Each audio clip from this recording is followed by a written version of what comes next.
Welcome to another podcast of Under the Hood with Glen and Dave. Hey, Glenn, how you doing this morning? I'm doing awesome, dude. I'm lit up. I think it's because of the warm weather here. Oh, I think so too. I think that you got to keep moving, otherwise you probably just Melt combust. Yeah, spontaneous combustion. Yeah. That's what's supposed to happen inside of an engine, not inside of your body. Well, Hey, it's so hot out there right now, Glenn. It's unbelievable. The weather out there is brutal. yeah, it's going to be about 118 degrees here in Phoenix today, and we're not looking forward to it. And the humidity is just climbing up there too. And we got swamp coolers in our shop, and those swamp coolers don't do nothing when it's humid. They get saturated. Yeah, right. And you're just throwing more water in the air. And, when it's dry and it's 100, it doesn't matter if it's 120. Yeah. Those swamp coolers work pretty well. They do. But when the humidity kicks up, boy, it's ugly. So today, we're going to be talking about a lot of things, maintenance and the heat. You said you have a here. confession. I do. I have a confession to make. Well, I'm curious to hear this confession, and I don't know if it means that, you're coming out of the closet. Man, you know what? I'm kind of coming out of the closet because yesterday I noticed when I went into my closet in my bathroom, when I got up in the morning, it seemed awfully warm in the house. Yeah. And it's warm anyway. I mean, your air conditioner is working really hard right now. Let's Yeah. face it.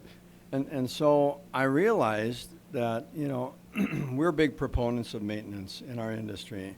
I would say in anything, have your stuff maintained. Even, cleaning the underside of your refrigerator. I mean, all those things, all those refrigeration units have things in common. They've got a compressor, they got an evaporator, they got a condenser, they got a cooling fan. All of that stuff is on your refrigerator, your freezer, your car, your house. Anything that has refrigeration has similar components. Right. And what you said earlier about, maintenance. Well, I mean, we recommend it a lot on cars and recommend it to our clients, but sometimes we neglect ourselves. Well, but here's the thing, you spend a tremendous amount, we as Americans spend a tremendous amount of time in our cars. So we're probably a little bit more, coherent about what we need to do to make sure that we're not going to get stranded somewhere. But, a lot of times we walk out of our house in the morning, we don't think about calling the AC guy at least once a year and having him come out and clean your unit out. It has an evaporator on it, which drips condensation, which is water, right? It's condensed water, and it goes down a tube and should be draining outside your house. Well, I found out I had to call my AC guy because my AC unit wasn't working right. Run. It wasn't getting cold, and it wouldn't shut off. So I found out that, that evaporator was dripping, and the dirt that the unit sucks in from the house, it accumulates, and it plugs up the drain. Yeah, absolutely. Well, it's no different than a car. How many times have you had a car come in there with water leaking down inside the car on the floorboard? Right. And so what happened was the thing got full to the degree where, he went up there and he opened up the drain on the thing. He had to unplug the drain, actually, and he got like a half a bucket of water in the thing. Oh, yeah. And so there's a sensor in there that actually shuts the unit down so the compressor doesn't keep running and producing more of that condensation. Yeah, and that's a protection, I guess, that the system is built with, right? Yeah. And but it's so important this time of the year to make sure that your AC works. We went through it last year. Last year, my AC quit on me like 3 times. There was one that we had to stay in a hotel for a couple of days because my AC totally quit. Right. And And what'd that cost you? Oh, it cost me probably $300 to There stay you in a go. hotel. So the cost of neglect, right? And we talk about that too in car maintenance, that the cost of neglect is far more than the cost of maintenance because maintenance prevents you from having those catastrophic problems. Absolutely. And if we practice what we preach, we'd be a lot better off. How many times have you had your car where you're like, I got to get my car in for service, but then you come to the shop and the shop is so busy, you don't have, that everybody's busy, the shop's busy, and so you neglect your car. You and put it off. You put it off, and you put it off. All of a sudden, you find a light comes on or some symptom starts happening. It's like, gosh, dang it, I knew I should have gotten my car into my own shop and had someone look at it. It's pretty sad, isn't it? When you got a shop and you can't even get your own car and service. we're capable of working on our own stuff, but, again, we don't want to take someone's bay away from them. Right. Oh, yeah, here's the boss stealing one of my bays. Now I can't earn as much money. Our customers come first, right? They do. Yeah, so that's exactly what we do. They do come first, and I wouldn't trust anybody but you to take it to the shop, but you're so busy you couldn't get me in anyway, and vice versa, right? It's we're friends, so we blow each other off. Right? Come on, Glenn. Come on, Dave. Don't do this to me. So, anyway, Mike Esparza is my AC guy, and I'm going to give him a shout out. And Mike works all over the valley here in the Phoenix area, and amazing guy. He is very reasonable. He's been doing it for a long, long time, and he stands behind everything that he does. And Hey, guy like him, they're hard to find, number one, but when you find them, man, it's a blessing. It is Yeah. a total blessing.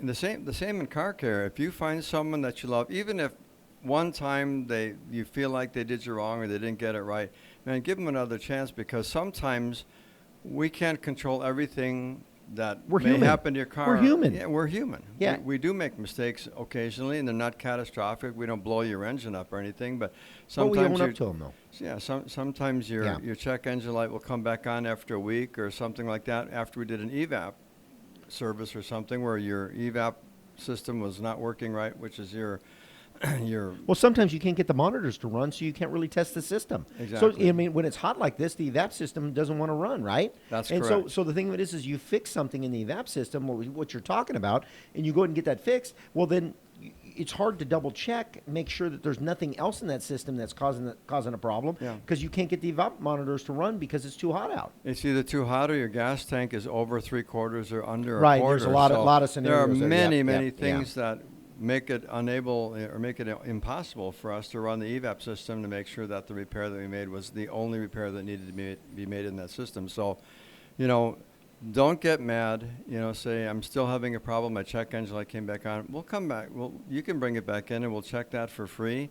And, if some hose didn't get clamped in 100%, or It's all about communication. yeah, That's it what is. you're saying. And That's that's what you're the whole saying. deal. That's yeah. what you're So saying. we want 100% customer satisfaction. Right, and the communication is so important. And ask questions when you go into a shop. If something doesn't go the way you think it should, just go in and ask some questions. And if they're a good shop, they're going to sit down and they're going to explain to you. They're going to answer all your questions.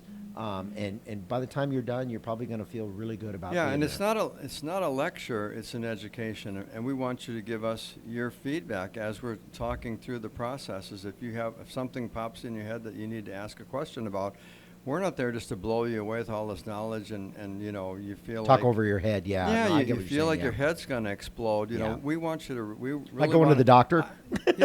I don't want to use the term dumb it down for you, because we don't assume anyone is ignorant at all, but But it's not your wheelhouse. yeah, exactly. It's not not your what you wheelhouse. do for Yeah, a living. right, It's what we do for absolutely. a living. And sometimes we use our own jargon. And so we're really cautious about telling our service advisors, look, these people aren't car experts. If they were, they wouldn't be here, right? Right, So exactly. we need to speak to them in a language that, you could explain this to a 12-year-old or a 10-year-old, and they'd at least be able to absorb what you're doing and why you need to do it and how it's going to be when you're finished. Well, all right, Glenn. So we talk a lot about, car maintenance. We talk about, getting your car serviced on a regular basis. And we both agree that the number one thing that you need to do is make sure that your car is maintained on a regular basis, right? And Absolutely. getting that, and you and I both do it, is the digital vehicle inspection. We love it. I know we love it, and my customers and all your customers love it. Absolutely. They come in, and we go ahead and we send them basically a health check, like you do with your doctor. There's a health check. You go in and get blood work, right? They give you all the things, and hell, half of it I don't understand. Oh, that's the problem.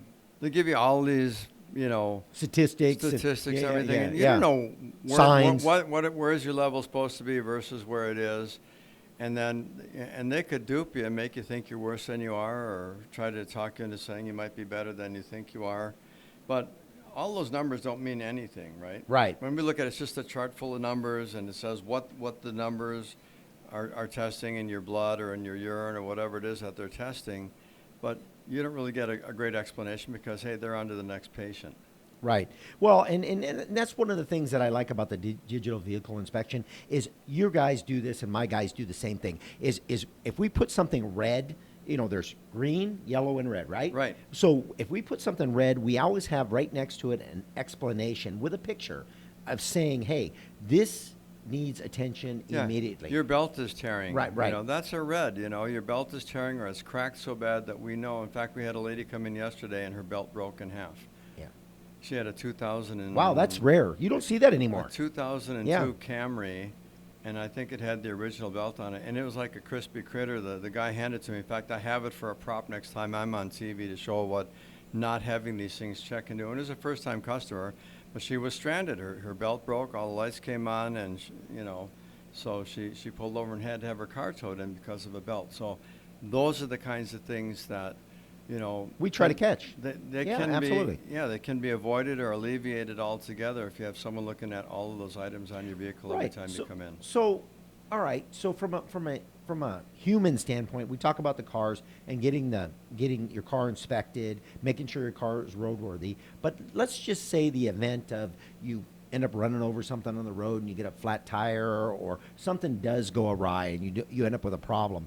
When you're stuck on the side of the road, there's a couple of things that I recommend that our clients, and I'm not a big fan of putting junk in your trunk. That's not my thing. I don't want you to I'm not a fan of you in 110 degrees jacking your car up and trying to change a spare, which may be buried under a bunch of stuff in your trunk, or it could be under the vehicle itself on a little cabled crane that you have to lower down, then lay on the hot pavement to pull it out and try to get it out of the little harness that it sits in. It's not worth it. No, and the safety part of it is you nailed it right there. The thing of it is, if you're on the highway and people are blowing by you at 80 miles an hour, which is what they're driving nowadays, and you could end up with third-degree burns. Right, right, exactly, or you get yourself killed and somebody run into you. So you want to make sure that once you get the third-degree burns, you may want to get run over. Yeah, you may not want to survive that. So I tell people that, listen, make sure that you have water in your vehicle. Just have some water, because the last thing you really want to do is get dehydrated and faint.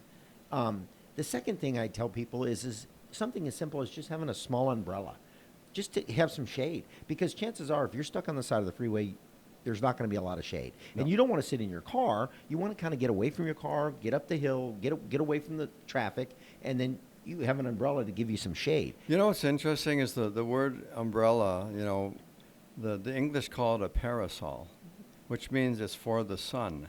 It doesn't mean it's for the rain. And I just thought that was an interesting thing. I thought about that the other day because I was on TV and I brought out an umbrella. It says, as the English say, a parasol. But a parasol is it means for the sun. And so it is. It's a sunshade, and many of us have big umbrellas in our backyard, right? And that shades us when we're out in the back patio having lunch or dinner or something with our friends. But forget about that when it's over 100 degrees, right? We were making jokes because I have these oven mitts that I put on the table when I did the TV spot, and the lady that was doing the interview, she was making jokes about the oven mitts, and I said, it's actually not a bad idea. Let's say you need to lift the hood on your vehicle, just touching the metal on the hood, it's so hot. And as well as I do, these cars in this parking lot right now, when you go out in your shop, and I went out in the parking lot for 5 minutes, it's brutal, the sun is, and the heat is just sucking the life out of you, and you go to touch the car to open the door, open the hood, and you fry your hand. Yeah. So you want to make sure that having oven mitts in your car or gloves or something along those points isn't a bad idea. Yeah, even a dipstick for your transmission or for your engine, you go to touch that thing, it's metal. Yeah. A lot of them have plastic ends on them, but the ones that are metal, you grab that thing. I literally burned my fingers the other day. I still got a little bit of. Did you just call me a dipstick? I did call you a dipstick. Well deserved, by the way. So you're right, though. Absolutely. Anything you touch out there is just so hot. Hey, Glenn. Yes. Let's talk about monsoons in our next episode. Monsoons or monlators? Monlators. Well, we can talk. Monsieurs. We can actually talk about haboobs too. The haboobs. Yes. I don't know. Can we actually say that on the podcast? We can say it because it doesn't refer to someone's anatomy. So if you like this or you want to subscribe to this, get on podcastunderthehood.com. Absolutely. And we would love to see you as a subscriber, and you can tune into that anytime you like. Absolutely. And Glenn, I'm looking forward to our next episode, and we'll see you soon. All right. Happy haboobs.